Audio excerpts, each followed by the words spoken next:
Welcome to the Next Level Income Show, where it's our goal to take your income, investments, and life to the next level. I'm your host, Chris Larson. You can get your free copy of our book at nextlevelincome.com/book. Today's show is sponsored by Money Insights and their investment optimizer strategy. In my book, I share how I use this strategy to invest my money in two places at one time. This strategy has been used by the wealthy for generations for estate planning, minimizing taxes, preserving wealth, and increasing stability for their investments. Money Insights can help you develop a plan to build an emergency fund, pay for college, fund a business, plan for retirement, and optimize your investments. Find more information by checking out nextlevelincome.com and clicking on the banking link. On today's show, we have Dan Butler. Dan Butler is a co-founder of 6am Core Collective, the parent company to Crestcore Realty, Coreland Financial, Crestcore Property Management, Core Build, City Light Commercial Services, and Core Assist. He spent the first 20 years of his career in plant management and operations with Fortune 500 manufacturing companies, then left the corporate world in 2014 to be in real estate full-time. Today, he owns over 900 units personally. He's been an active real estate investor since 2001, focusing on buying and managing single-family homes, duplexes, and multifamily apartment buildings. He co-founded Crestcore Realty in 2012 and currently manages more than 3,000 properties in Tennessee for over 700 local, national, and international investors. Dan, welcome to the show. Thank you so much. I'm glad to be here. Excited. Yeah, man, it's great to talk to you again. Yeah. Talking a little football here before the show. I know, that's right. Yeah, I'm Hopefully hoping we'll that. Yeah, I hope so too, because I'd love to bring my boys to watch Virginia Tech play Clemson.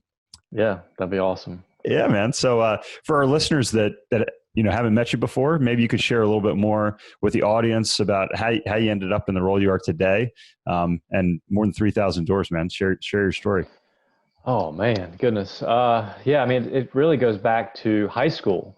I had a mentor in high school that I helped do grunt work, helped to the yards of rental properties that he owned and that his father-in-law owned, and he just taught me about wealth creation and just really listened intently. And so going into college, I just had that in the back of my mind that's at some point I was going to do real estate. Didn't know what that was going to look like.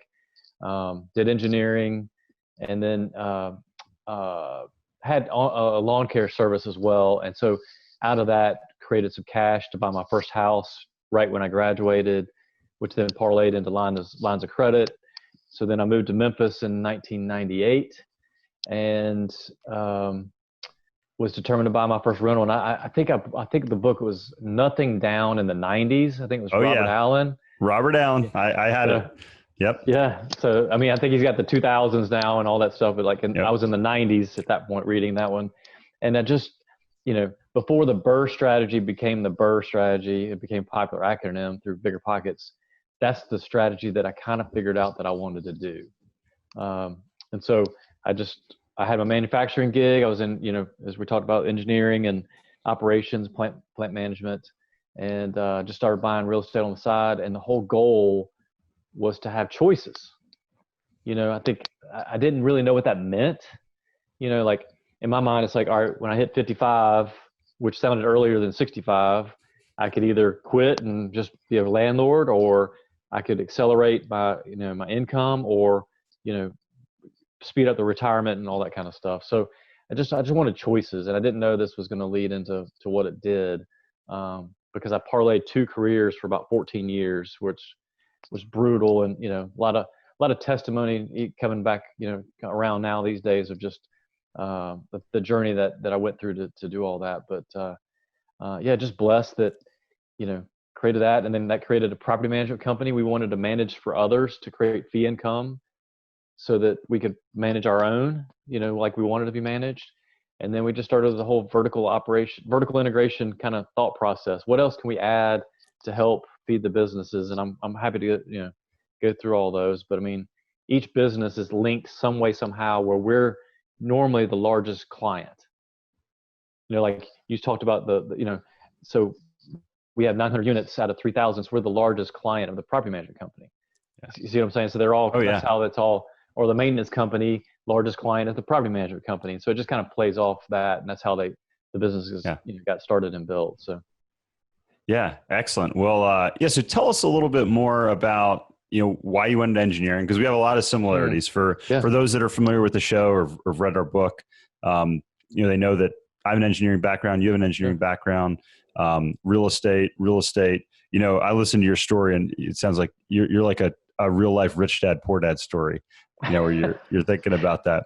But tell us a little bit about, why you went into engineering and what was the inspiration. You talked about, family friend or mentor that talked about wealth creation and the thought process behind that. Sure. So, through middle school and high school, I loved math, enjoyed math, was good at math, hated English, just like that side of the brain, and the artistic side, I didn't have that artistic side. I just had math. And come to find out, my dad tells me, like, last year, I was like, why didn't you tell me this before? But he said, since I was 9 years old, I'd be doing math, numbers and stuff on church bulletins, back when I was 9 years old. So, or calculating how much I was going to make by cutting yards, or, just all that kind of stuff. My mind's always been spinning that way. So anyway, my mentor actually was a mechanical engineer. And so between what I had with math and what I saw, how he thought, that analytical, that troubleshooting, that problem solving, that mindset, that's what I was really after. As soon as I got into engineering, I realized I did not want to be that design engineer. That wasn't who I was.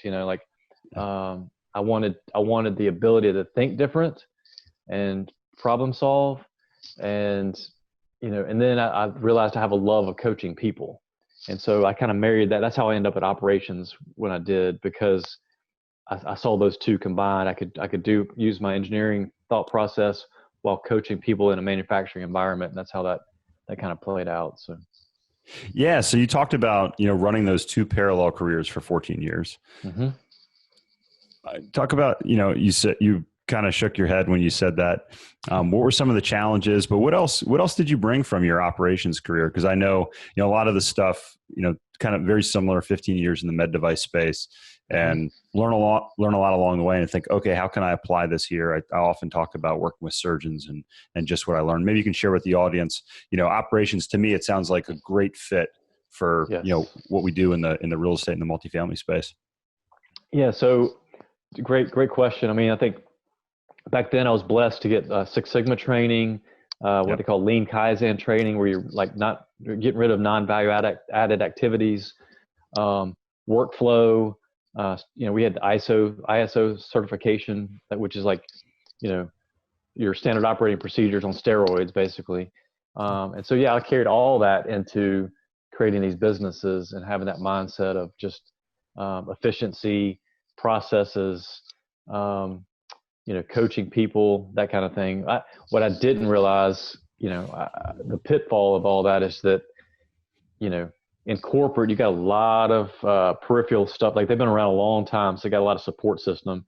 So when you're starting on your own, you don't realize how much you're relying on others and how important that hiring piece is to creating your business. And that's probably where if I had to say one big mistake where I didn't use my skills set from before of vetting people, and training people on the front end, I just was, oh, you do property management, come on in, like that kind of, does that make sense? Because you're just blowing and going, and you're an entrepreneur and starting up, and you're just trying to plug holes and, just keep things afloat. And so that would probably be my biggest piece that I would say was a struggle very early on. Yeah, no, I think you bring up a good point. If you look at the skill sets that are most desirable these days, I mean, we can hire, we can outsource, we can bring in from overseas different technical capabilities, but the ability to lead, to find talent, and to train talent, and ultimately find the best fit, I think that's really, what provides the robustness of and durability of a company over time. So I think that's a great lesson for anybody. As looking at, at the commercial side, operations, Six Sigma, when you're operating from a lean perspective, I was on a webinar earlier today and talking about, the lower the cap rate, the more the value creation. Dan, share a little bit about your transition from, the single family space to the commercial space, and, where you focus today as far as the real estate market and why that is. Well, I think I've always I started out early on with like the smaller multifamily, that did not require on-site management. And, I like that space because, I call it under 50 units just for simplicity. You don't have to have an on-site manager. Your cost, the overhead on that is a lot lower. And you don't have the hedge funds or private equity really chasing after that. That's just too small of a fish for them.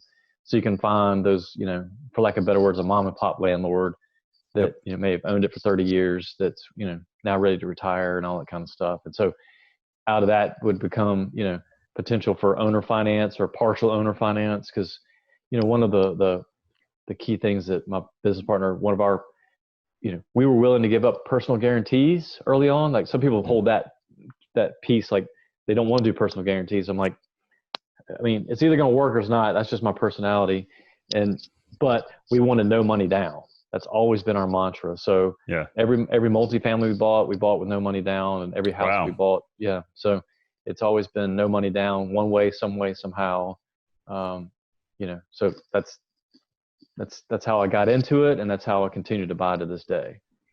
Wow. That's impressive because I reading the same books by Robert Allen, I'm trying to remember, there was a silver one he had. I can't remember if that was No Money Down for the 2000s or his multiple streams of income. And, I think all the ones that influenced me and, that's, a lot of the early properties I bought, I leveraged off of other ones and took out credit card loans and different stuff. And when, when I was buying in the early 2000s, you can probably relate.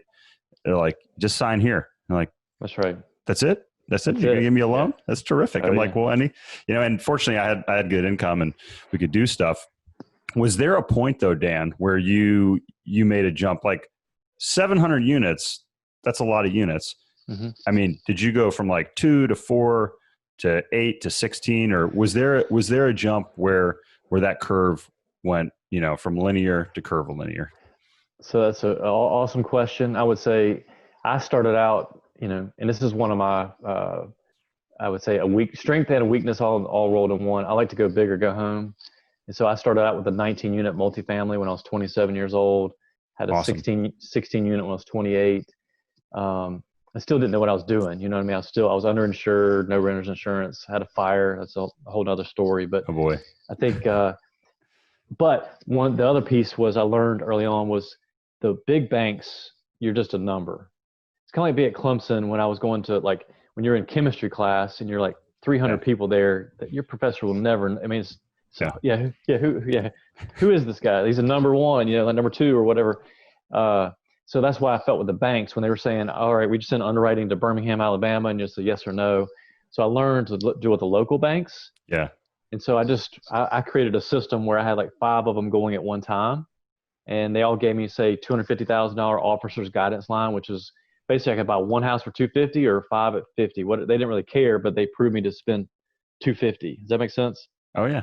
So I had that across 5 banks, but so by the time I came back that next year, I'd already spent the $1 million that these 5 had given me, and now I want another $1 million. So fast forward from 01 to say 08, when the crash happened. So, well, part of that equation I'd say as well is that, I was seeing people getting taught about getting houses, buying cheap, fix them up, appraising them high, and taking money out. You remember that strategy? Like, oh yeah. Which is over leveraging. So that's where a key piece of the engineering piece was like, I'd extrapolate that out. I'm like, this makes no sense. What if, the tenant moves out for 2 months, like it just started becoming a negative cash flow. I could see the math not working for the long term. So you were buying on cash flow? You weren't buying on appreciation like everybody else in the mid 2000s? Yeah. It was nuts, man. Yeah. Always cash flow. So the piece that I was getting to was that because of that relation with local banks, when 2008, 9, and 10 hit, they were calling us left and right to take houses that they were taking back. And so I would get 10 houses here, 5 here. We had one instance where we got 100 houses in one fell swoop. Awesome. So in that 08 to 10, where a lot of people were losing their property, we actually ramped up about 300 units in that 3-year span. It was crazy. Just, But part of that too, though, is you had to take the good with the bad. You get 10 houses that were, or 10 houses, 8 of them were awesome and 2 of them were dogs. And so, you learned, it was a little too long of a lesson, but you learned later on you should never kept those dogs. You should have just got rid of them. But anyway, to answer your question, that was the crash was actually our accelerant, which is opposite most people we probably hear, is when they were just trying to hold on. We were actually pedal to the metal and taking off. So I think that's an awesome lesson. And it's something that, I talk about in my book, kind of going through that period. We didn't lose anything. We didn't lose any of our properties. We were cash flow positive. We stopped buying in 05, I think it was. So we had, 3-4 years of lag time and ample reserves, but it still sucked, sitting on properties that, you saw go down in value, even though they were still cash flowing. But, we were still making investments, but we didn't have as much capital as I would have liked to have to really, really jump in. And that's something I think I talk about real estate cycles, and it's going to happen again, right? Like, we're going to get over leveraged. It's probably not going to look exactly that way, but I think that's a great lesson if you're listening, to make sure you're not over leveraged. When it looks crazy out there, prepare, because what does Buffett say? When there's blood in the streets, buy. That's right. Yeah, man, you followed that. Be fearful when others are greedy, and greedy when others are fearful. So that's my favorite. There you go. Well said. So what are your rules that you follow when you're looking at properties now? I'm a little more picky than I used to be as far as the areas. I was buying a ton, just, pretty much if the numbers looked like they made sense on paper, I would buy.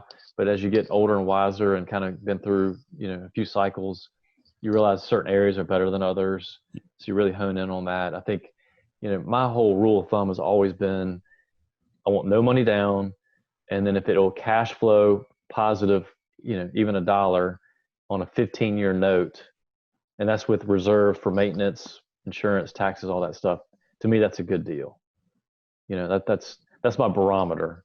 I think that's where So say that one more time. So no money down. Yep. Cash flow positive on a 15-year note. Yep. That's a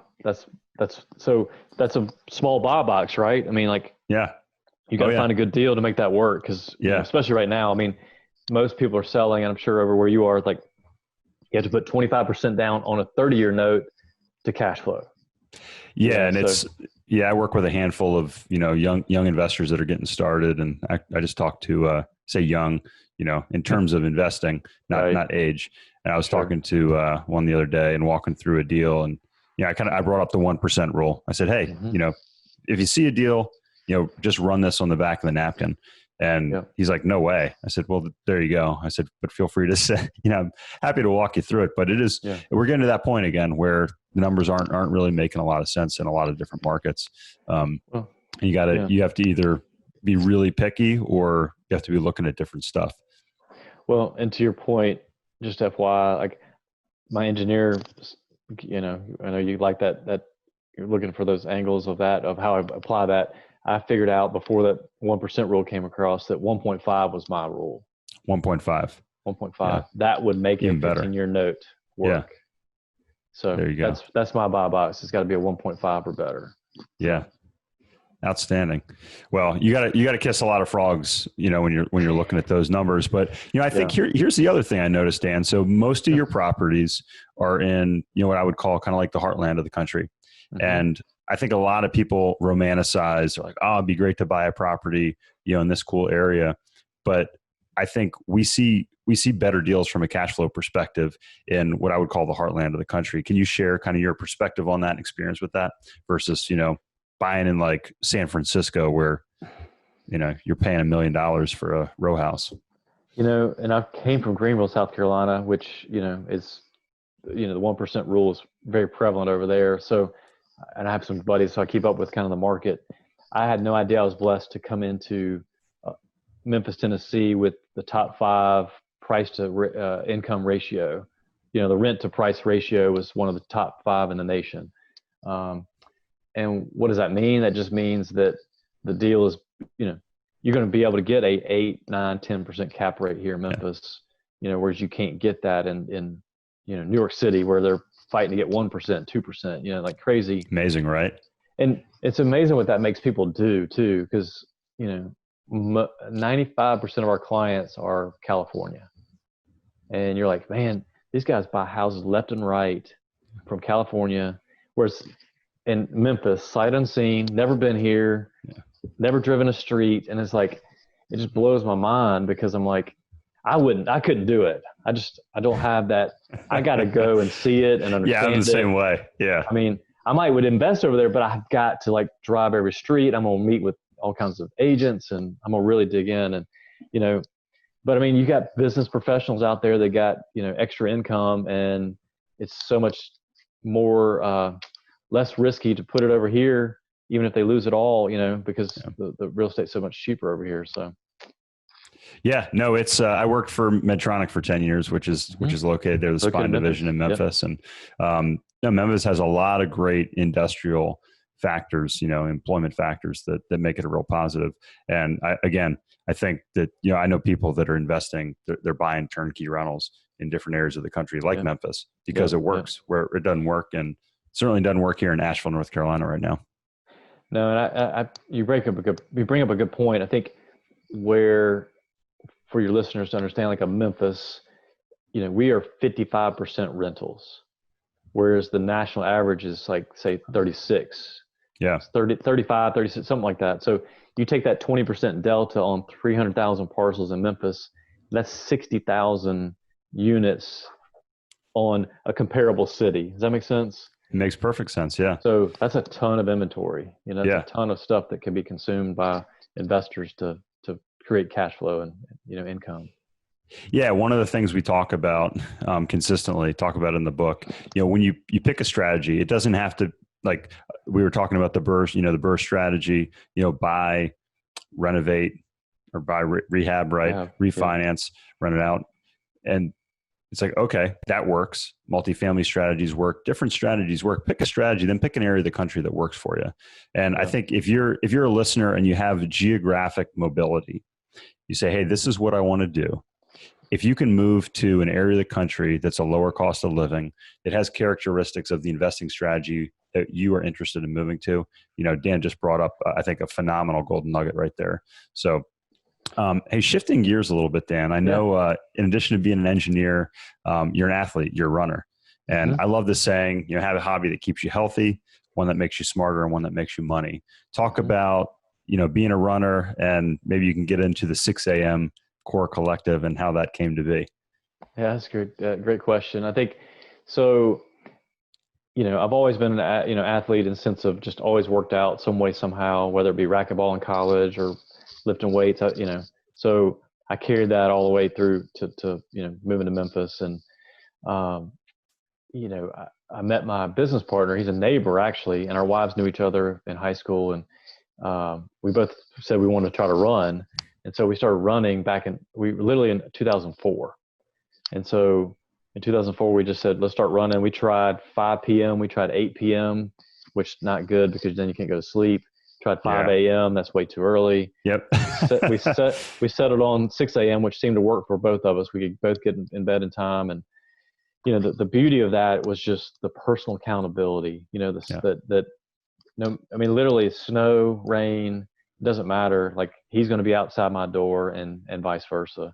And out of that became, business strategies, and just, I taught him what I was doing. And then also we realized, because he's a CPA, CFA, accounting background with real estate technology, and realized that, 1 + 1 was 3 for us to be partners. But that's how the 6 a.m. core collective kind of came together, was like, that 6 a.m. means a ton to us. Like you're 16 years in, right?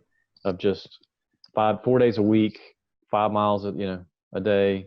That's a ton of mileage, so. 10 hours. Oh, I know. So, yeah, I got a great group of cyclists I ride with at 5:30 in the morning, and that's a hair early. I think I would like 6 too, but 5:30 works for us. We probably ride just a little bit longer too than you run, so we probably end up getting home at the same time.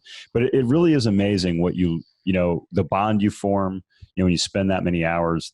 Kind of I think there's something special when you're enduring, a hard, whether it's physical hardship through athletics or anything else, there's a real bond that forms.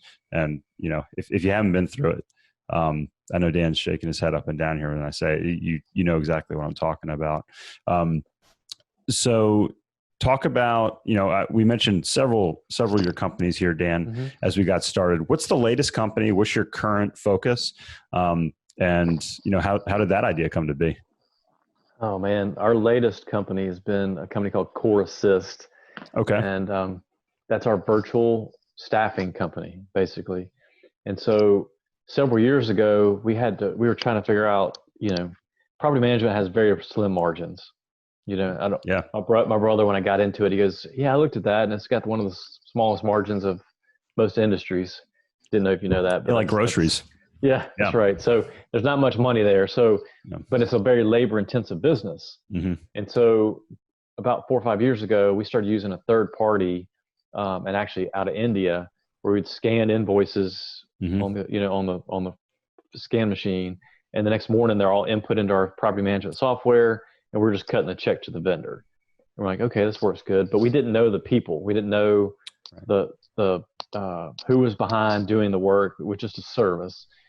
Then we were in a mastermind in Dallas, Texas, that we were going to 3 times a year, and met a guy in Dallas managing 300 properties with 12 people in Bangladesh, India. Wow. And I'm like, and he had no employees here in Dallas. I'm like, what? That didn't make sense. So I was peppering him with questions, and I came back and told my business partner about it. He didn't believe me. He said, no, it's not possible. And he's actually from Dallas, my business partner. So he met up with him in Thanksgiving. And I remember he called me, I think it was Thanksgiving Day, and said, you won't believe this. The guy has no offices. Like, it was just him sitting in a room, and there's nobody there. It's just him. And it's literally the people, Yeah. And I remember he said, we're all eating ice cream and gelato, and this guy's eating cake, meaning just totally different process. Yeah. So anyway, in that same mastermind, a guy was there that provided that service to give you employees from the Philippines. And we did that. And our team's like, man, we could do this ourselves because we're using so many of them. So we just started doing it ourselves. And then that led to people saying, hey, how are you doing that? Can you give me one? Can you source me somebody? And so we just got really good at sourcing virtual employees, because you're talking about something that's thousands of miles away. And it's like, how do you sort through resumes and personalities and all that stuff? Because you can't physically get in a room and have an interview. It's all virtual. Yeah. And so we have probably a little over 100 virtual employees right now, and half of them work for us, and then half of them we outsource to other companies. Yeah. So how do you structure that process so it's repeatable?